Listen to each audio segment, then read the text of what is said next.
আমি তোমাকে আকুল প্রাণে ডাকছি ঠাকুর। আমি যে তোমাকে আকুল প্রাণে ডাকছি। তোমার কি দয়া হবে না ঠাকুর?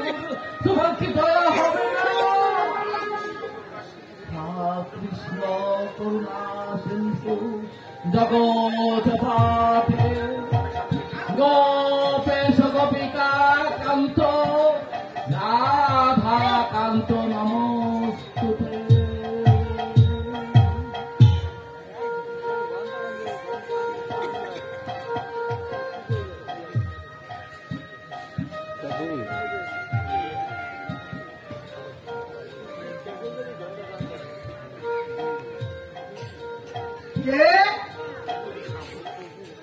কে ওখানে?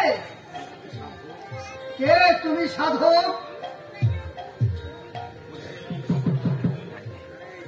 এই নির্জন জঙ্গলে বসে তুমি একা ওখানে কি করছো সাধক? কার ধ্যান করছো তুমি?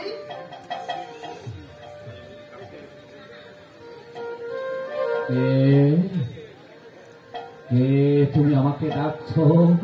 তুমি আমার কাছে এসো। কে তুমি?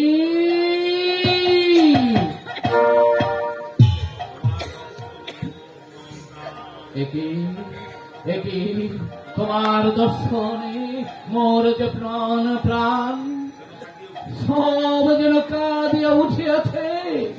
বলো বলো তুমি কে? বলো তুমি কে? আমি দেবর্ষী নারদ। দেবর্ষী নারদ?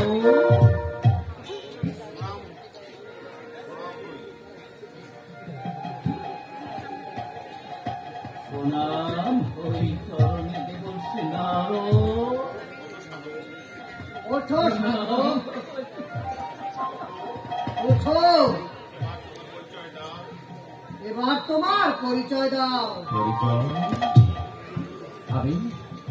আমি যে এই বনমাঝে আমি ক্ষুদ্র আমি জৈমিনী ঋষি। জৈমিনী?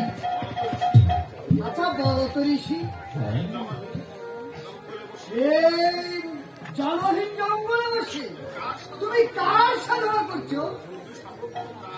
তুমি দেবর্ষী নারদ, তুমি সর্বক্ষণ সর্বদা তুমি যারই গুণগান করো আমি তারই ধ্যান করছি। সেই পরমেশ্বর শ্রীকৃষ্ণের সাধনা করছি। ও তাহলে কৃষ্ণকে তুমি খুব ভালোবাসা পাই?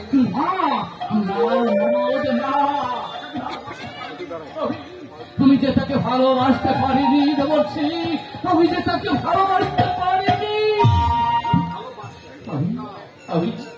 আমি যদি ভালোবাসতেই পারতাম দেবর্ষী নারদ, তাহলে এত কাল এত রজনী এইভাবে অনিদ্র রজনী আমি বনবাসে কেনই বা তার ধ্যান করব?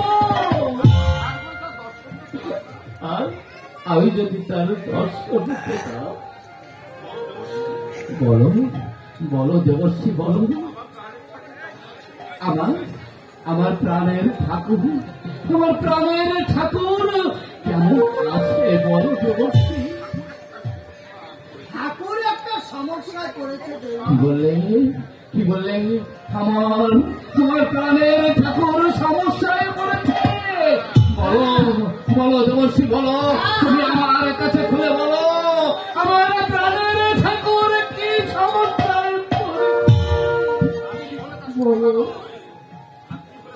আর বলো কি হলে আমার সেই প্রাণের ঠাকুর, আমার প্রাণের ঠাকুরের সেই সমস্যার সমাধান হয় বলো।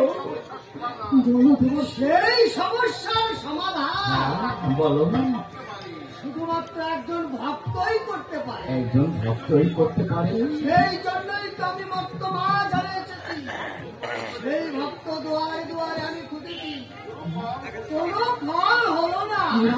কেন? শেষ পর্যন্ত আমি এই জঙ্গলে মনি ঋষিদের কাছে ছুটে এসেছি। এই জঙ্গলে মুনি ঋষিদের কাছে তুমি ছুটে এসেছো কেন? কেন ভক্ত দিয়ে তোমার কি লাভ? কি হবে? কি হবে বলো? আছে ভক্ত দিয়ে বলো দেবর্ষী, তুমি আমার কাছে খুলে বলো।